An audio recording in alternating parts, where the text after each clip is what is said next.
Alors bonjour à vous les musiciens de l'orchestre comme à la radio, j'espère que tout va bien pour vous. Aujourd'hui dans notre vidéo de la semaine, on va encore parler d'un instrument et ce sera la basse électrique. Alors la basse électrique est un instrument qui fait partie de la famille des instruments à cordes, et plus particulièrement des instruments à cordes pincées. Elle se rapproche beaucoup d'un autre instrument à cordes pincées, la guitare, et d'ailleurs c'est pour ça qu'en plus de l'appeler la basse électrique, des fois on peut aussi l'appeler la guitare basse. Alors comme la guitare électrique, c'est un instrument électrique, et du coup qui a besoin d'un amplificateur pour pouvoir être entendu. Mais la ressemblance avec la guitare électrique s'arrête là. Tout d'abord, au lieu d'avoir 6 cordes, on a en général 4 cordes, mais il existe aussi des basses électriques à 5 cordes, 6 cordes, et même plus. Ensuite, comme son nom l'indique, c'est un instrument basse, et donc qui est destiné à jouer grave, et donc pour cela, on a des cordes plus épaisses, mais surtout plus longues. Car plus une corde est longue, plus elle va sonner grave. Et du coup, le manche est aussi beaucoup plus long que celui d'une guitare. Quand il n'y a que 4 cordes, elles sont traditionnellement accordées comme suit, c'est-à-dire du grave à l'aigu, mi, la, ré, sol.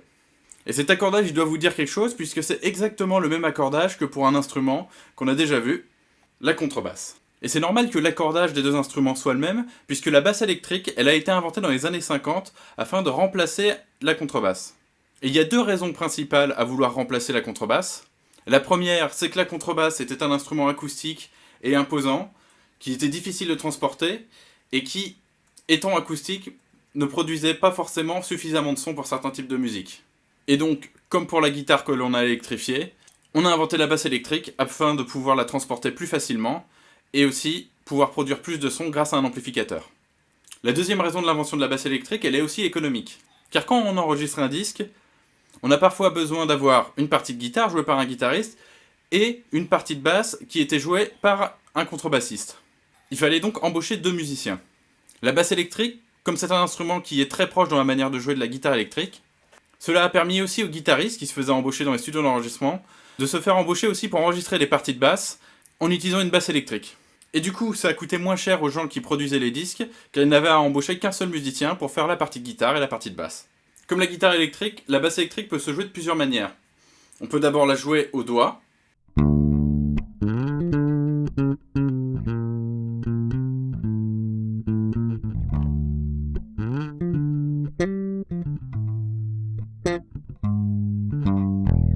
Elle peut se jouer au médiator.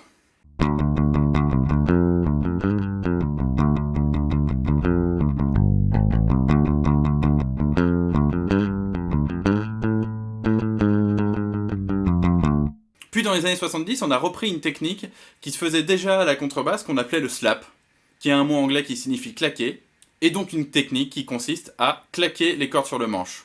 Alors il y a deux manières de claquer les cordes sur le manche. On claque les cordes graves avec le pouce.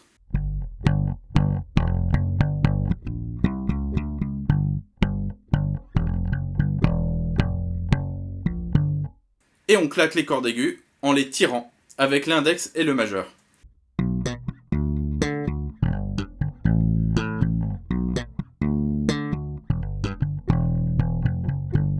La basse électrique, aujourd'hui, on la retrouve dans énormément de musique. Dans la musique blues,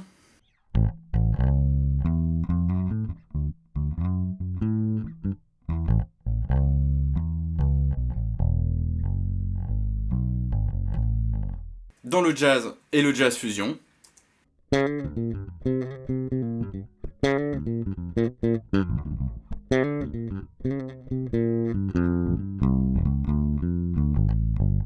elle est très importante dans la musique reggae,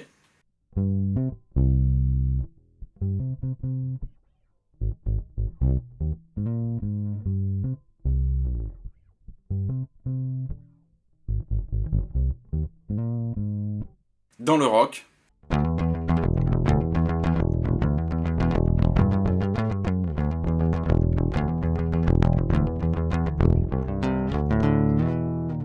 la funk,